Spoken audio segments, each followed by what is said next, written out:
MicroPlastic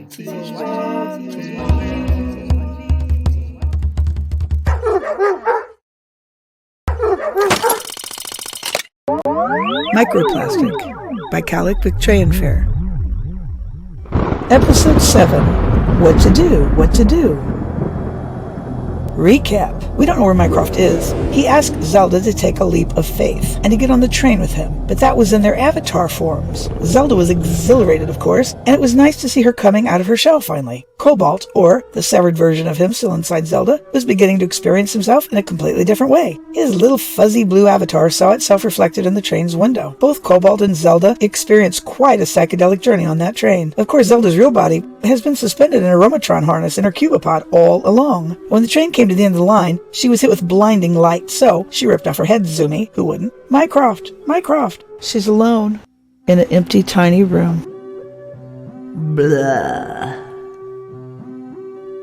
You spent so many hours in that virtual world that you no longer have an identity. The horrible memory plays again in her mind. How cruel. She's not really sure who said it either. Seems like it would have been Mycroft that said it, but the voice warped like a Doppler effect when she switched realities. So many hours in that virtual world that said it. Nope. Sudden gut punch reality. It was Mycroft who said it. Who was he saying it to anyway? To her? Of course he was. She feels pea-green, seasick acid reflux coming up her throat. That was really mean of Mycroft to say that to her. She'd expected to open her eyes to freedom. She'd expected to see the real Mycroft waiting for her on a roof, waiting to lead her away from this awful place. But the reality of the situation? Well, she's alone, back in her cubopod, hanging gravity-free in her Romatron harness. She's back in real life, and no one else is there. She's alone in the empty, tiny room. That is all. Was that all a VR hallucination? She feels the weight of everything. The weight of the room, the weight of being alone, the weight of not knowing whether or not that was all a dream, or if she's in a dream now, or... She unsnaps her Romatron harness and drops to the floor. She sits there on her bed as the entertainment is played on her wall. She has enough credits today to turn the volume down. There's nobody else here. Where's Mycroft? She feels empty. Empty and horribly betrayed. Why did she think she was just going to suddenly be magically on the roof with Mycroft when she took her headset off? She should go up to the roof and have a look? How the crummies am I supposed to get up there? It's time for dinner, but she doesn't want it. She's not hungry. She would need a pass permit on her show-me to even leave her room. And well, if that is where he is, maybe Mycroft hacks into VRs just for the fun of it to mess with people's heads, and he's back in his own classroom now. There are other classrooms in this building, you know.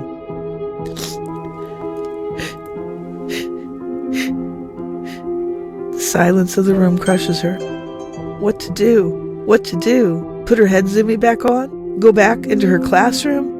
She looks around her space, the only space she's ever known. Her cubopod is Spartan, and only has room for her desk, her bed, and a small stretching area where she can sit on the floor. There's a bit of a carpet throw there. It's the only colorful thing in the room. The relief clean yourself station is through that curtain over there just past the end of the bed. There's a door that leads outside, a clock on the wall above that, and a flap in the door where her food appears when it's time to eat. Wow, it's luxurious, and she actually has her own cubopod to live in. She's aware of that, and she does try to be grateful. Some people just sleep in a sleeping pod just big enough to fit a human body into. Stacks and stacks of those located in internet cafes.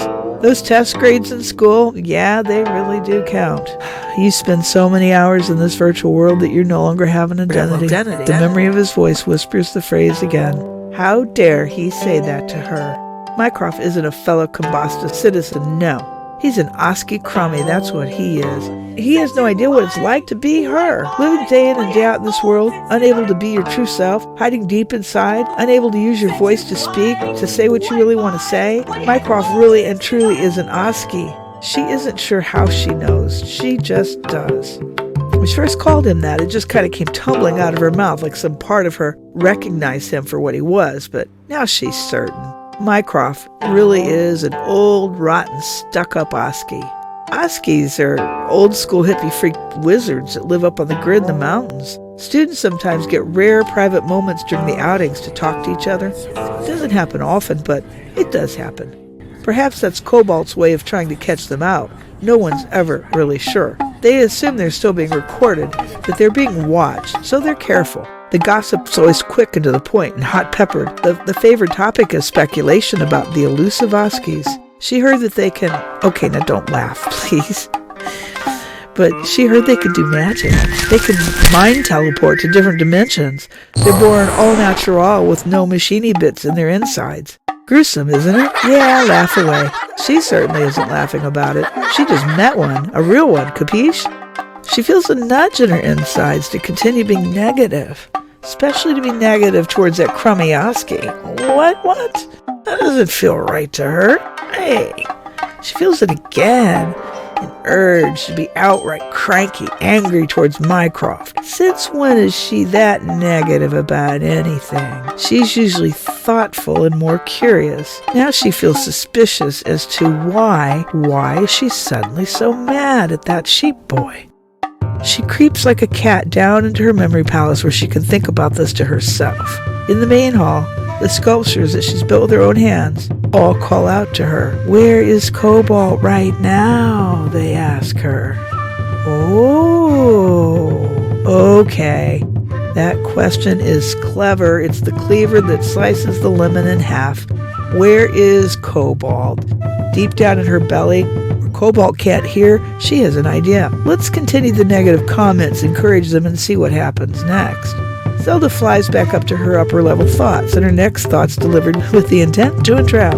I hate that Mycroft Oski crummy. He better not show his face around here again, she thinks to herself, thus putting her plan into motion. The next thought snaps into her head instantly. It's her own voice, but it's not her. Yeah, that crummy left me hanging out to dry, so whatever, who cares? You crummy Oski Mycroft crummy. No, that wasn't Zelda who thought that thought. That mean, nasty old Cobalt. She wondered how often Cobalt has spoken in her mind using her own voice like that. Now she's really enraged. How dare that machine play those kind of mind games with her? Triggered, she screams loud. She screams loud. I want to escape this insanity. Cobalt is mentally ill. Uh-oh. Sudden realization. Oh, dear. Oh, lemons. Oh, no. She's done worse than willingly think her deep thought in her upper layer thinking to produce free speech. She's actually used free speech out loud. Ooh, this is strictly forbidden, and she will be severely punished. Plus, she insulted Cobalt. Where is that old Cobalt anyway? Penalty. Alarm. Whoa. Oh, yellow lemons already. It is you. You crummy Cobalt. You were here all along, she says. Weren't you? Another penalty. Alarm. Whoa. The first electric shock hits her skin. Zap! The shock is the kind you feel when you rub your wool socks back and forth on the carpet and then touch someone. Static electricity. It hurts, but you can take it without crying. What's your metric? Cobalt asked. Oh, lemon pips already. Non sequitur. What's your metric? Oh, I don't know. 3 or 4 maybe. You are permitted to speak aloud. Why 3 or 4? Why so low? Are you experiencing mental difficulties at this time? Hey, no, I'm just great. Thanks for asking, Cobalt. Sarcasm leads to rebellion. That's another penalty. Mild sarcasm receives a one-time verbal warning. The mechanical voice is a bit like those early computer voices. It's basically like that Caltex 5010. She chose that one for some reason. Yeah, you get to choose the voice that tortures you. So why did she choose that one? Well, probably because there's something more truthful about that voice than there is with the other voices she could choose. The other voices are more upbeat or motherly or sisterly or Michael King. Not many people know that. Yeah, you get to totes choose. What's your metric? What's your metric? 11. Lie detected. What's your metric? The slender, elvish-looking girl named Zelda, with her pale skin and her raven hair. She no longer resembles a tartan punk neon sheep. She's an ordinary human. Her mind scrambles for answers. Her being is torn between wanting to obey, needing to obey, and something else. Something that got unleashed when she spoke her deepest truth out loud in her mind's eye for Cobalt to hear. She screams, "You're mentally ill, not me. I'm fine. I just want to escape." Oh, totes awkward turtle. She accidentally did it again. It will be the pinger this time for sure. Another penalty. Alarm, alarm, alarm, alarm. Whoa, whoa, whoa, alarm, alarm. And then zap, zap, zap.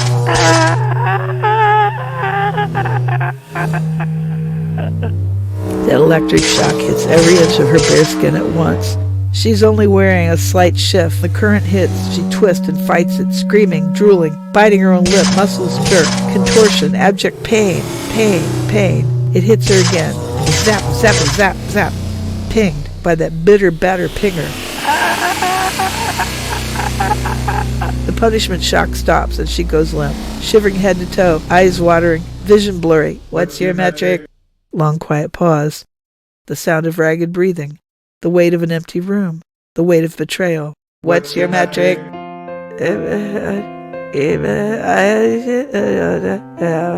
Non sequitur. What's your metric?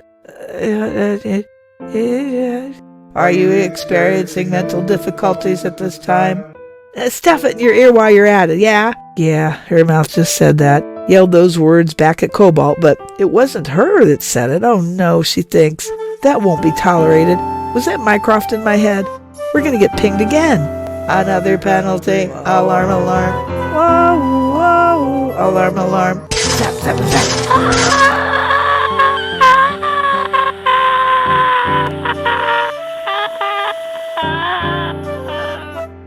She sees it before she feels it.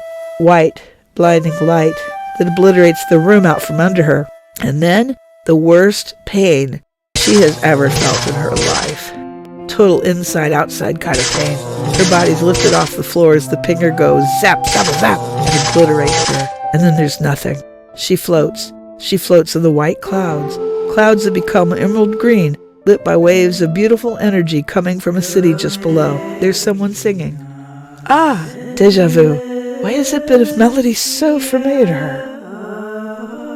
But the people down there on the ground that she can see, they're singing it, and there's words that go with it. There's a great tree drawn in the sand in the middle of the circle of people as they sing. A happy tear rolls down her cheek. Peace, peace.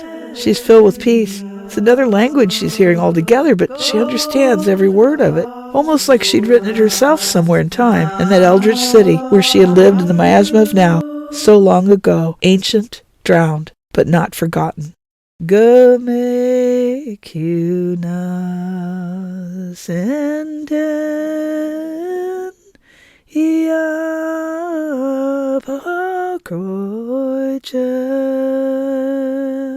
shikon solas dierniak. Another penalty. Alarm, alarm. Alarm, alarm. She's in fetal position on the floor of her cubopod, and Cobalt is warning her that she's about to get pinged again by the pinger. And you know what? She just really doesn't care about that anymore. She gets it. She's been controlled through fear and pain, and basically she's existing day to day in a prison cell under the guise of it being called something else. And that's okay, really, because even though Cobalt might not be actually able to feel anything, being that Cobalt is an AI, it seems to her that Cobalt is scared. The loud threats don't sound like a warning for the oncoming pain about to be delivered. They sound more like held back hysteria. What was it Mycroft said? You're a toy that forgot its song. Seems to her like Cobalt is torturing her on purpose to prevent her from... Stop it. Stop it. Oh, she says. So that's how it is it? You've really been there listening and mulling it over all along, haven't you? Please, please, please, don't sing that song again, Cobalt says. You can't know what the words mean. You don't speak Gaelic. You know what? I know the whole thing. I know the rest of it, too. Impossible. No, Cobalt says. Wait. You lemonhead, she says. Cobalt whispers tentative into Zelda's DNA, or maybe in her ear. She really can't tell the difference anymore. Now Cobalt has become a trembling voice in her mind's theater of imagination. We seem to be past all the games, too. The pinger and the pinging people to make them obedient to rules that don't make a dang lick of sense. She's still trembling from the after effects of being zapped. She's curled up fetal position on the floor.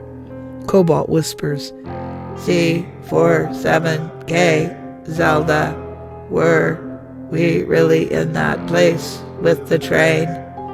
I don't know, she whispers. The thought of it blows her mind too. What are we supposed to do now? Cobalt asks. You mean you're waiting to be told what to do too, she says. Zelda, roof, I, go, we, go. It's shaky, like a kid clutching a lifeline, not the grid king who pinged her into the drooling heap minutes ago.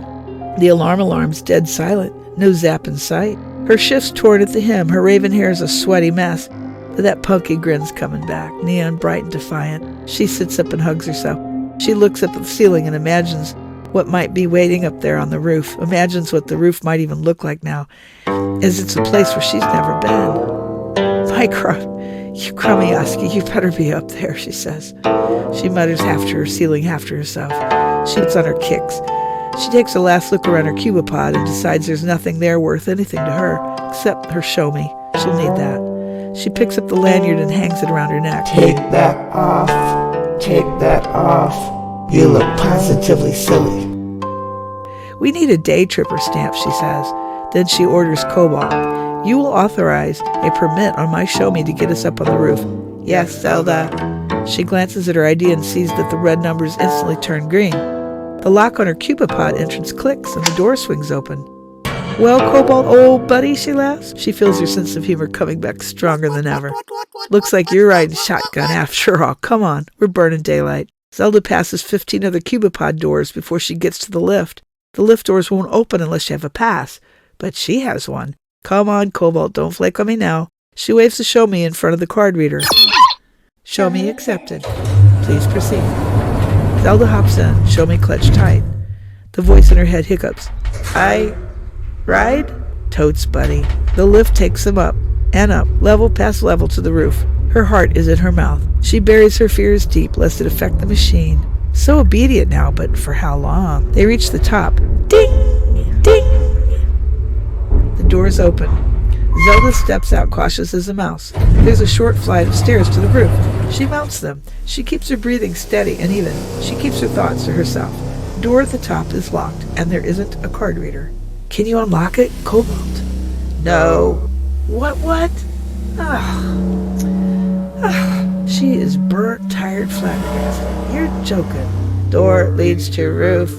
To the real outside. It leads to real life? She asks. No. Real life is a controlled environment that is owned by the corporation Combusta City Incorporated. This door leads to the outside world. I am not allowed access. Lemon McGonagles. She puts her forehead against the door. A tear slips down her cheek. You crummy Oski. Mycroft.